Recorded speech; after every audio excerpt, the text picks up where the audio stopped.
Beaucoup de femmes m'ont laissé un commentaire du même sens sur l'une de mes vidéos que une femme qui quitte son mari n'est pas obligée d'aller se remarier.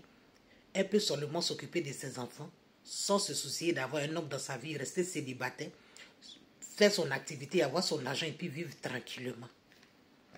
Le même commentaire comme ça, j'ai vu ça beaucoup.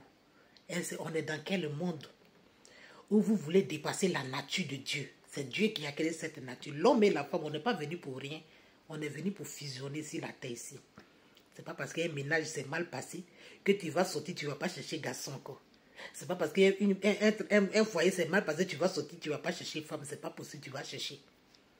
Si tu ne vas pas chercher, que tu t'en chercher God pour mettre dans tout pour faire plus coup là. C'est le manque de garçons qui peut pousser une femme à aller prendre un God. C'est ça le vrai point. Même si tu ne vas pas te remarier là, tu vas chercher un gars. Parce que ça ne dépend pas de toi. C'est la nature humaine qui est comme ça. C'est le corps, c'est Dieu qui a fait la nature aurait du vide. À un moment, quand tu as fini de te réaliser, tu as fini de chercher tout l'argent que tu veux, tu as fini de t'accomplir, tout, tu vas t'occuper de tes enfants, tout. Mais la place d'un homme dans ta vie, aucun enfant ne peut combler ça. La place d'un homme dans ta vie, aucun agent, aucun travail, aucune société ne peut combler ça. C'est Dieu qui a fait comme ça. On est indispensable pour les hommes et les hommes aussi sont indispensables pour nous, c'est vice-versa. C'est Dieu qui nous a créé sur les lois de la nature. Donc si tu veux là, prends ton temps pour guérir autant que tu veux guérir. Mais dis que tu as resté un célibataire. Peut-être que tu ne seras pas marié légalement, mais tu auras un homme dans ta vie. Non que moi, est-ce qu'on est obligé d'avoir un homme dans sa vie? On n'est pas obligé, j'ai vu ce commentaire beaucoup. Est-ce qu'on est obligé d'être avec un homme? On n'est pas obligé d'être un homme. Peut-être tu n'auras pas un homme dans le même calibre de ce que tu as vu. Ça, c'est tout à fait normal. Mais dis que tu es resté célibataire. Si tu es resté célibataire, tu fréquentes aucun homme. Comme ça, un matin, ça va te parler. Un matin, ton corps va te parler. Tu vas aller chercher. Parce que c'est un mal nécessaire. Si je peux dire ça comme ça, mal même, c'est pas normal. Parce que c'est la nature qui a fait comme ça. On est indispensable pour eux. Eux aussi sont indispensables pour nous. La relation n'a pas marché, tu es parti, c'est tout à fait normal. Tout le monde est libre de faire son choix. Si tu es dans un foyer que ça ne te convient plus, tu as souffert quand tu ne peux plus rester, c'est ton choix. Ça, c'est ça. Le reste, ça c'est le point de vue des autres. Mais c'est toi qui vis la chose. Si tu sais que tu ne peux plus, tu t'en vas. Quand on dit que d'autres ne veulent pas passer parce qu'elles vont partir d'homme en homme, ça ne veut pas dire qu'une femme qui quitte là, forcément, va laisser livrer à tout le monde.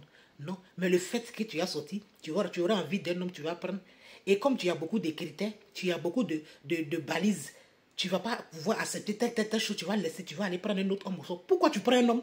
Pourquoi tu prends un homme? Parce que c'est la nature qui est là. Parce que c'est un mal nécessaire. Parce que c'est un besoin. C'est comme ça dans la vie d'une femme. Et un homme aussi, c'est comme ça dans la vie d'un homme.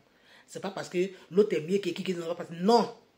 Ça n'a rien à voir. C'est Dieu qui a fait comme ça. On est venu ici, nous les hommes et les femmes, c'est pour fusionner. On va toujours fusionner jusqu'à la fin de nos jours. Celle qui se cache pour aller dans les couloirs des religions, qui non, je suis seul. Après, tu attends qu'elle se frapponne avec les bois. Les bois, là, ça représente qui? Le bâton, le vibromasseur, le pénis qui vibre, ça représente qui? Ça représente le manque de garçons. Respectons les hommes. Si une relation n'a pas marché, tu vas guérir. Quand tu as fini de guérir, tu vas te relancer. Mais dis que non, est-ce qu'il est obligé d'aller me relancer? Même si c'est 2 ans, 3 ans de chasteté que tu as fait, quand tu as sorti de là, tu as cherché ton gars. C'est comme ça la vie a fait. Dieu a fait ça comme ça. On a besoin les uns des autres. Non, vous n'allez pas me dire que, parce que ici quitter, non, elle va pas rester. Vous n'allez pas rester célibataire. Peut-être que vous n'allez pas vous remarier. Mais dire que tu n'as pas avoir un homme dans ta vie, c'est faux. Ça, moi, j'ai dit c'est faux.